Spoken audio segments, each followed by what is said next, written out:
اچھا، بسم اللہ الرحمن الرحیم نحمدہ ونصلی علی رسولہ الکریم۔ حضرت عیسیٰ علیہ السلام کا نزول۔ حضرت ابو ہریرہ رضی اللہ تعالی عنہ روایت کرتے ہیں، رسول اللہ صلی اللہ علیہ وسلم نے فرمایا، اس ذات کی قسم جس کے قبضے میں میری جان ہے، یقیناً وہ زمانہ قریب ہے جب ابن مریم تمہارے درمیان اتریں گے۔ وہ ایک منصف فیصلہ کرنے والے حاکم کی حیثیت سے آئیں گے، نصرانیت کا خاتمہ کریں گے اور مادی اور حصی طور پر بھی اس کے سب سے بڑے شعار یعنی صلیب کو توڑ ڈالیں گے اور نیست و نابود کر دیں گے، خنزیر کو قتل کریں گے اور جہاد ختم کر دیں گے، کیونکہ اس وقت اسلام پوری دنیا میں ہوگا اور کوئی کافر نہ رہے گا، اور یہ اسلام کا آخری دور ہوگا۔ جہاد کے حکم کو نہیں ختم کریں گے بلکہ عملی طور سے جہاد ختم ہو جائے گا اس موقع کے اوپر، کیونکہ اس وقت سارے مسلمان ہو جائیں گے۔ اور ان کے دور میں فراوانی کی وجہ سے مال اس طرح بہا پڑے گا، یعنی بہے گا کہ کوئی شخص اس کو قبول کرنے والا نہ ہوگا، اور لوگوں کی نظروں میں حضرت عیسیٰ علیہ السلام کے دور کی قوی روحانیت کی وجہ سے ایک سجدے کی قدر و قیمت دنیا و ما فیہا سے زیادہ بڑھ جائے گی۔ یہ مضمون روایت فرما کر حضرت ابو ہریرہ رضی اللہ تعالیٰ عنہ کہتے ہیں کہ اگر تم اس مضمون کو قرآن میں دیکھنا چاہو تو یہ آیت پڑھو، وَإِن مِّنْ أَهْلِ الْكِتَابِ إِلَّا لَيُؤْمِنَنَّ بِهِ قَبْلَ مَوْتِهِ وَيَوْمَ الْقِيَامَةِ يَكُونُ عَلَيْهِمْ شَهِيدًا، یعنی اہل کتاب عیسیٰ علیہ السلام کی موت سے پہلے ان پر ایمان لے آئیں گے اور وہ قیامت کے دن ان پر گواہ ہوں گے۔ تو حضرت عیسیٰ علیہ السلام کا نزول ہوگا، عیسائی ان کے اوپر ایمان لائیں گے، جو ایمان نہیں لائیں گے وہ ختم ہوں گے، اللہ رب العزت کے احکامات کو وہ دنیا میں نافذ کریں گے۔ تو یہ فرمایا ہے کہ وہ صلیب کو توڑیں گے، جہاد ختم کریں گے، سور کو قتل کریں گے۔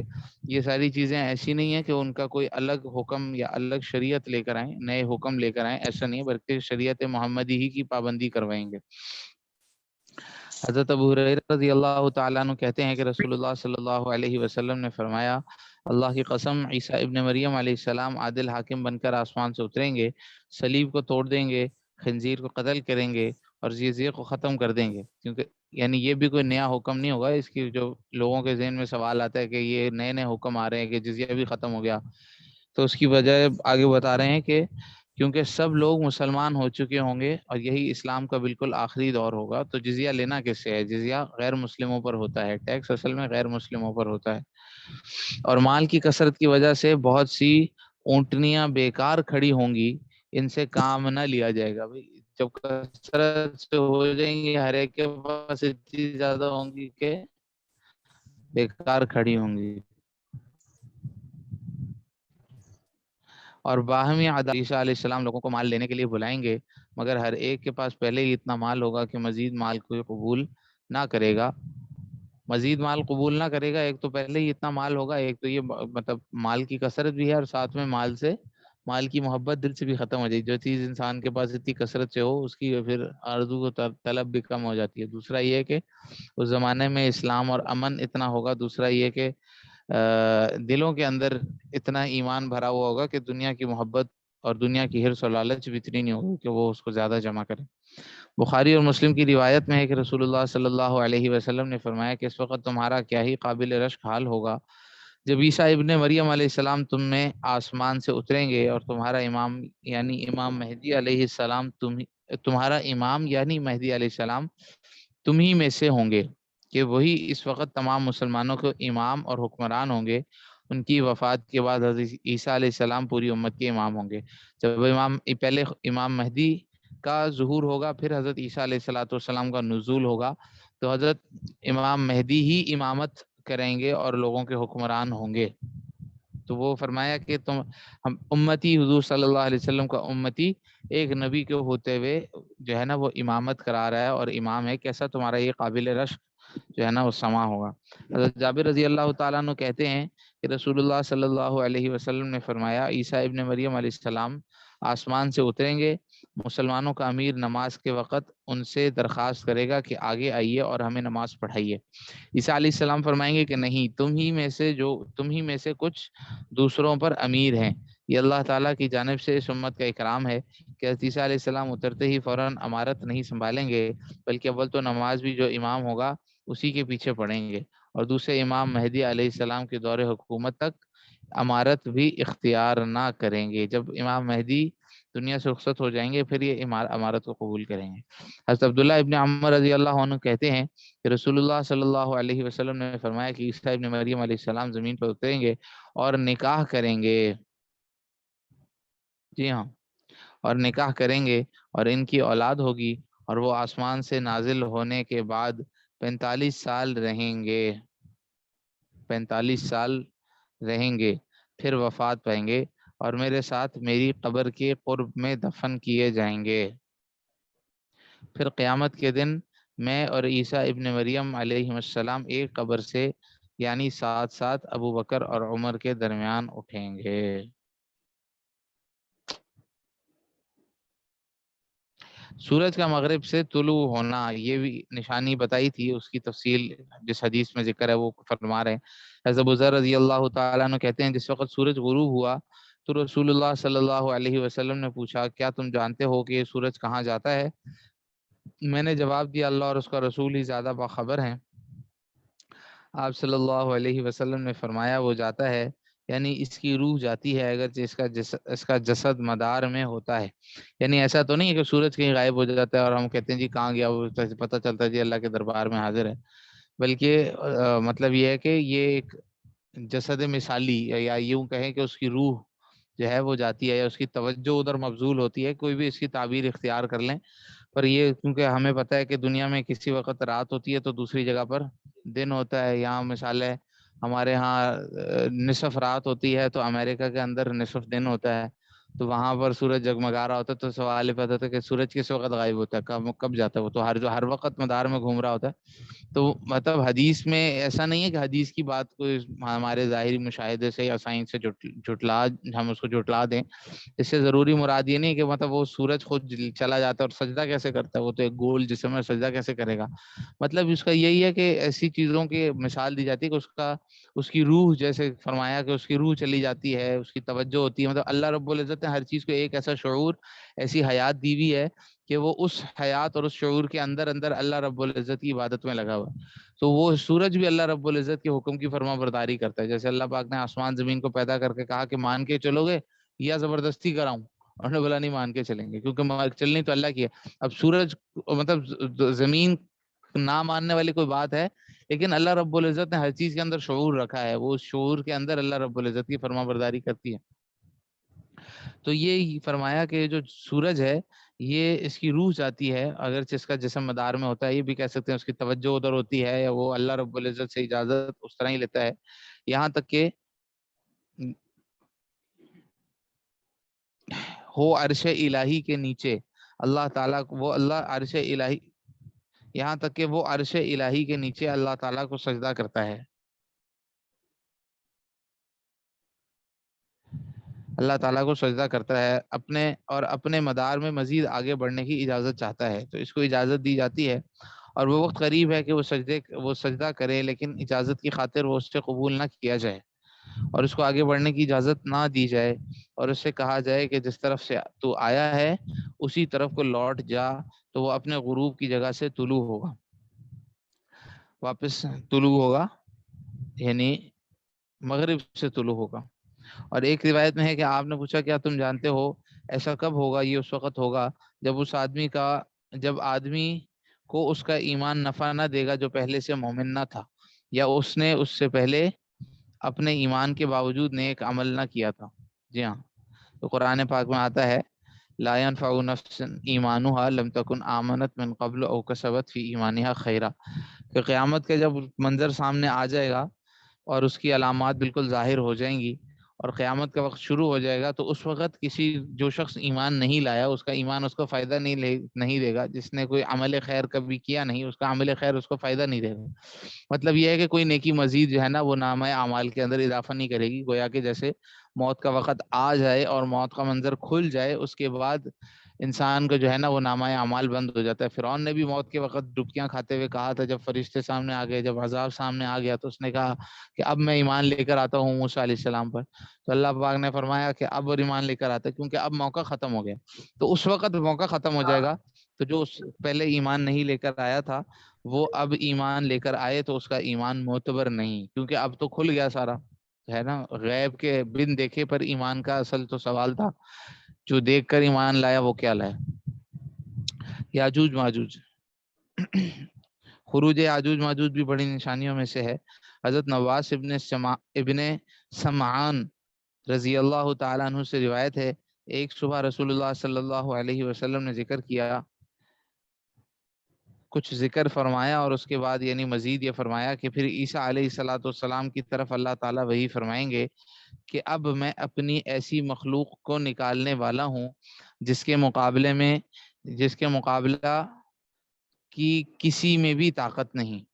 لہٰذا میرے بندوں کو کوہ طور کی طرف لے جا کر جمع کر دیں، اور اللہ تعالیٰ یاجوج ماجوج کو نکالیں گے جو ہر بلند زمین سے نکلیں گے۔ ان کے آگے کے لوگوں کا گزر بحیرہ طبریہ پر ہوگا تو وہ اس کو پی کر ختم کر دیں گے، اور جب ان کے پیچھے کے لوگ وہاں سے گزریں گے تو کہیں گے کہ معلوم ہوتا ہے کہ کبھی یہاں پانی تھا۔ یعنی ایک تو اتنے زیادہ ہوں گے اور اتنے ایسی طبیعت کے ہوں گے تو ہر چیز کو ختم کر دیں گے، ختم کرنے کی ان کی طبیعت اور مزاج ہوگا۔ وہ جو ہے وہ پورا جو ہے نا وہ دریا کا سمندر کا پانی آگے والے پی جائیں گے اور بعد والے کو دیکھتے ہوئے کہیں گے لگتا ہے یہاں کبھی پانی ہوتا تھا، ایسے ہوں گے وہ۔ جب ان کے پیچھے کے لوگ وہاں سے گزریں گے تو کہیں گے معلوم ہوتا ہے کہ کبھی یہاں پانی تھا۔ پھر بیت المقدس کے خمر پہاڑ پر پہنچیں گے اور اپنی قوت کے گھمنڈ میں کہیں گے ہم زمین والوں کو تو ختم کر چکے کیونکہ بہت سے لوگوں کو وہ قتل کر دیں گے اور باقی چھپ جائیں گے، لو آؤ اب آسمان والوں کا بھی کام تمام کر دیں، اور اپنے تیر آسمان کی طرف پھینکیں گے، قدرت ان کے تیروں کو خون آلود کر کے واپس کرے گی، واپس خون آلود ہو کر واپس آئیں گے، تو جس سے ان کو لگے گا کہ آسمان والوں کو بھی تیر لگے۔ ادھر حضرت عیسیٰ علیہ السلام اور ان کی جماعت کوہ طور میں محصور ہوگی اور حالات بہت تنگ ہو جائیں گے، یہاں تک کہ بیل کی ایک سری اتنی قیمتی ہو جائے گی جیسا کہ آج تمہارے نزدیک 100 دینار ہیں۔ اس تنگی کی حالت میں حضرت عیسیٰ علیہ السلام اور ان کی جماعت مل کر اللہ تعالیٰ کی طرف متوجہ ہوں گی، اور ان کی دعا سے یاجوج ماجوج کے لوگوں کی گردنوں میں پھوڑے نکل آئیں گے، اور وہ سب کے سب ایک دم اس طرح پھول پھٹ کر مر جائیں گے جیسے ایک آدمی مرتا ہے، یعنی سارے مجموعی طور سے ایسا ان کا حال ہوگا جیسے کسی ایک کے ساتھ ہوتا ہے، سارے مجموعی طور سے سب کے ساتھ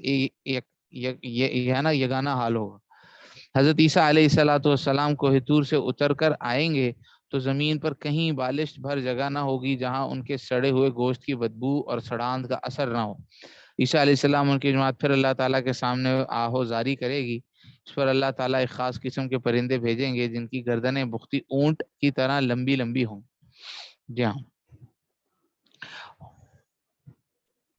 وہ ان لاشوں کو اٹھا کر جہاں اللہ تعالیٰ کو منظور ہوگا ڈال دیں گے، اور اللہ تعالیٰ اس زور کی بارش برسائیں گے کہ کوئی بستی کوئی گھر نہ رہے گا اور جنگل میں کوئی خیمہ نہ بچے گا جس میں بارش نہ ہو، یہاں تک کہ بارش تمام زمین کو آئینے کی طرح صاف کر دے گی۔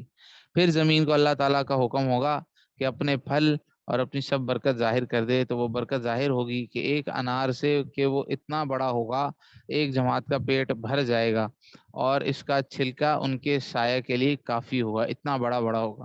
اور اونٹنی کے ایک مرتبہ کے دودھ میں اتنی برکت ہوگی کہ ایک دودھ والی اونٹنی کئی کئی جماعتوں کے لیے کافی ہوگی، اور ایک دودھ کی گائے ایک قبیلے کو اور ایک دودھ کی بکری ایک چھوٹے خاندان کو کافی ہوگی۔ مخلوق خدا اسی فراغت و عیش کی حالت میں ہوگی کہ ایک عمدہ ہوا چلے گی اور اس سے مسلمانوں کی بغلوں میں پھوڑے نکل آئیں گے، اور ان سب کو موت آ جائے گی، اور صرف بدترین قسم کے کافر لوگ بچ رہیں گے جو گدوں کی طرح منظر عام پر زنا کرتے پھریں گے، انہی پر قیامت قائم ہوگی۔ جی ہاں، تو قیامت جو قائم ہوگی وہ بدترین لوگوں پر ہوگی، جو نیک لوگ ہوں گے اللہ رب العزت ان کو پہلے ختم فرما دیں گے۔ خروج دابہ، یہ بھی ایک بڑی نشانی اور علامت ہے قیامت کی کہ ایک جو ہے وہ زمین سے ایک ایسا جانور آئے گا جو لوگوں کے جو ہے نا وہ بڑا سا جانور ہوگا، اور لوگوں کے ماتھوں کے اوپر لکھ دے گا کہ یہ جو ہے نا وہ یہ فرما بردار ہے یا نافرمان۔ حضرت ابو ہریرہ رضی اللہ تعالیٰ عنہ سے روایت ہے کہ رسول اللہ صلی اللہ علیہ وسلم نے فرمایا آخری زمانے میں زمین سے ایک عجیب الخلقت جانور نکلے گا، اس کے پاس حضرت سلیمان ابن داؤد علیہ السلام کی انگوٹھی اور حضرت موسیٰ ابن عمران علیہ السلام کی لاٹھی ہوگی۔ وہ مومن کے چہرے پر لاٹھی سے نشان لگائے گا تو مومن کا چہرہ لاٹھی لگنے کی وجہ سے چمکنے لگے گا، اور کافر کی ناک پر انگوٹھی سے مہر لگائے گا، یہاں تک کہ کچھ لوگ دسترخوان پر جمع ہوں گے تو وہ جانور ان کو مخاطب کر کے کہے گا ارے ارے اے مومن اور ارے اے کافر، اس سے وہ سب کی حالات اس سے ظاہر ہو جائیں گے کہ کون نیک، کون مومن، کون کافر۔ ٹھنڈی ہوا۔ حضرت عبداللہ ابن عمر رضی اللہ تعالیٰ عنہ کہتے ہیں کہ رسول اللہ صلی اللہ علیہ وسلم نے فرمایا حضرت عیسیٰ علیہ السلام کی وفات کے بعد اور چند دیگر علامتوں مثلاً مغرب سے طلوع آفتاب کے بعد اور خروج دابہ کے بھی کچھ عرصہ بعد اللہ تعالیٰ شام کی جانب سے ایک ٹھنڈی ہوا چلائیں گے تو روئی زمین پر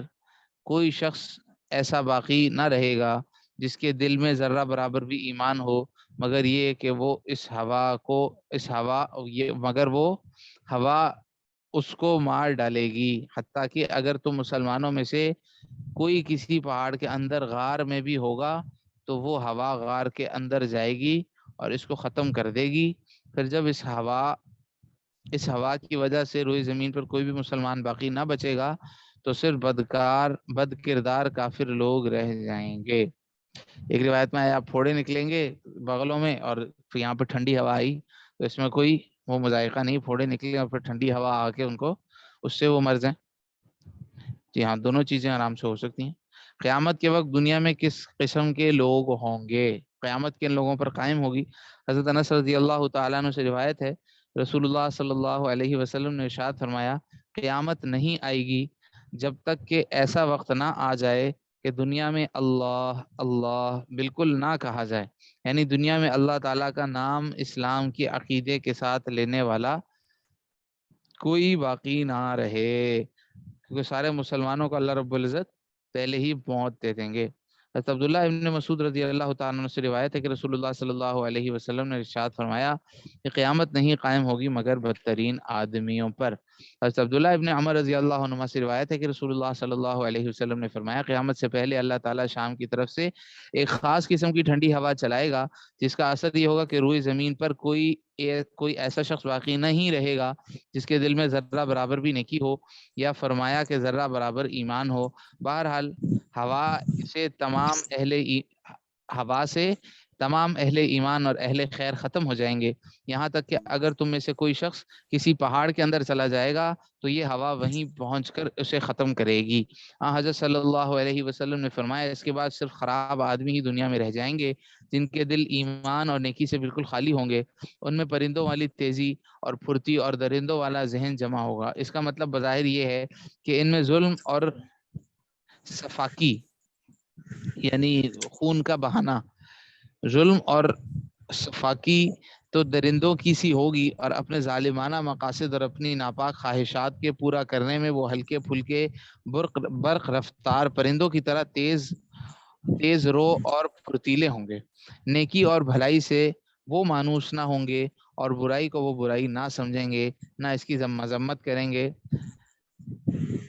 بس شیطان ایک انسانی شکل بنا کر ان کے سامنے آئے گا اور ان سے کہے گا کیا تم شرم و حیا نہیں کرتے کہ ہر وقت صرف اپنی خواہشات کے پورا کرنے میں لگے ہو؟ وہ کہیں گے تم ہم کو کیا حکم دیتے ہو، یعنی تم جو کہو وہ ہم کریں۔ بس شیطان انہیں بتوں کی پرستش کا حکم دے گا اور وہ اس کا اتباع کریں گے، اور وہ اس حال میں ہوں گے کہ رزق کی افراط ہوگی اور دنیاوی زندگی بظاہر بڑی اچھی عیش و نشاط والی ہوگی۔ پھر سور پھونکا جائے گا، بس جو کوئی اس کو سنے گا اس کی گردن کی ایک جانب ایک طرف کو جھک جائے گی اور دوسری جانب ایک طرف کو اٹھ جائے گی، یعنی سر جسم پر سیدھا قائم نہ رہے گا بلکہ ادھر یا ادھر کو لٹک جائے گا، جیسا کہ اس شخص کا حال ہو جاتا ہے جس پر اچانک کوئی ایسا دورہ پڑے جس سے اس کی رگ پھٹے، بیکار اور بے جان ہو جائیں۔ اور سب سے پہلے جو شخص سور کی آواز کو سنے گا اور جس پر سب سے پہلے اس کا اثر پڑے گا وہ ایک آدمی ہوگا جو اپنے اونٹ کے حوض کو مٹی سے درست کر رہا ہوگا، بس وہ بے ہوش اور بے جان ہو کر گر جائے گا، یعنی مر جائے گا، اور دوسرے سب لوگ بھی اسی طرح بے جان ہو کر گر جائیں گے۔ پھر اللہ تعالیٰ ایک ہلکی سی بارش بھیجے گا، گویا کہ وہ شبنم ہوگی، اس کے اثر سے انسانوں کے جسموں میں رویدگی آ جائے گی، یعنی بننے لگیں گے، دوبارہ بننے لگیں گے۔ پھر دوسری مرتبہ سور پھونکا جائے گا اور ایک دم سب کے سب کھڑے ہوں گے، دیکھتے ہوں گے۔ پھر کہا جائے گا اے لوگوں، اپنے مالک اور رب کی طرف چلو، اور فرشتوں کو حکم ہوگا کہ انہیں حساب کے میدان میں کھڑا کرو، ان سے پوچھا جائے گا اور ان کے اعمال کا حساب کتاب ہوگا۔ سب پر موت آئے گی، اور پھر اس کے بعد دوسرا نفخہ ہوگا۔ اب پہلا نفخہ سور پھونکا جائے گا، جو لوگ زندہ ہوں گے وہ سب مر جائیں گے۔ دوسرا نفخہ جو مر چکے وہ زندہ ہو جائیں گے، قبروں سے لوگ نکلیں گے وہ بھی زندہ ہو جائیں گے۔ اللہ رب العزت ساروں کی جو ہے نا، ساروں کے جسموں کو، جو ایک ایک پورے کو اللہ رب العزت برابر کر کے جو ہے وہ پورا کریں گے۔ اب اللہ رب العزت نے پہلا نفخہ ہوگا سب مر جائیں گے، دوسرا نفخہ ہوگا پھر زندہ ہو جائیں گے۔ تو پہلے اور دوسرا نفخے میں کتنا فاصلہ ہے، کب ہوگا؟ حضرت ابو ہریرہ رضی اللہ تعالیٰ عنہ کہتے ہیں کہ رسول اللہ صلی اللہ علیہ وسلم نے فرمایا، دو نفخوں، یعنی پہلا نفخہ جس سے سب چیزیں فنا ہو جائیں گی، اور دوسرا نفخہ جس سے سب انسان دوبارہ زندہ ہو جائیں گے، ان کے درمیان کی مدت 40 ہے، اور دلائل سے معلوم ہوا کہ 40 سال ہے۔ 40 فرمایا، اس روایات میں 40، بس یہ نہیں بتایا 40 دن، 40 مہینے، 40 ہفتے یا 40 سال۔ میں دوسری روایات سے اور جو ہے نا وہ دلائل سے بات واضح ہوتی ہے کہ 40 سے مراد 40 سال ہیں۔ پھر اللہ تعالیٰ آسمان سے پھوار نازل فرمائیں گے، ہلکی بارش۔ پھر دوسری مرتبہ سور میں پھونکا جائے گا تو لوگ زمین سے اس طرح اگیں گے جیسے سبزی اگتی ہے، اور انسان کے جسم میں کوئی جز ایسا نہیں ہے جو بوسیدہ نہ ہو جاتا ہو، سوائے ایک ہڈی کے، جو کہ ریڑھ کی ہڈی کا بالکل نچلا سرا ہے، کہ اس کے خلیے کے اجزاء اپنی حالت پر باقی رہتے ہیں اگرچہ مٹی میں مل جائیں، اور اسی ہڈی کے کسی خلیے یا اس کے کسی جز سے قیامت کے دن انسان کو بنایا جائے گا۔ ظاہر ہے جو لوگ کتنے سالوں سے مرے ہوئے ہیں، 1000 سالوں سے مرے ہوئے ہیں، ان کے اس وقت کیا حال ہو، جس کا کوئی چیز باقی نہیں رہی ہوگی، ظاہر ہے سب مٹی ختم۔ لیکن فرمایا کہ ان کے جو ہے نا وہ سارے اللہ رب العزت ریزے ریزے جمع کر کے ان کا پھر جسم پورا کریں گے، اور اللہ رب العزت جب دوسرا نفخہ ہوگا تو سارے اٹھیں گے، اور پھر سب جو ہے نا وہ اس سور کے پھونکے جانے کی وجہ سے جو قیامت کی زمین ہے اس کی طرف دوڑیں گے، جس کا ذکر آگے آ رہا ہے۔ اللہ پاک ہمیں قیامت کی ان سب ہولناکیوں سے بچائے، اور مرنے سے پہلے مرنے کی تیاری کرنے کی توفیق۔ السلام علیکم۔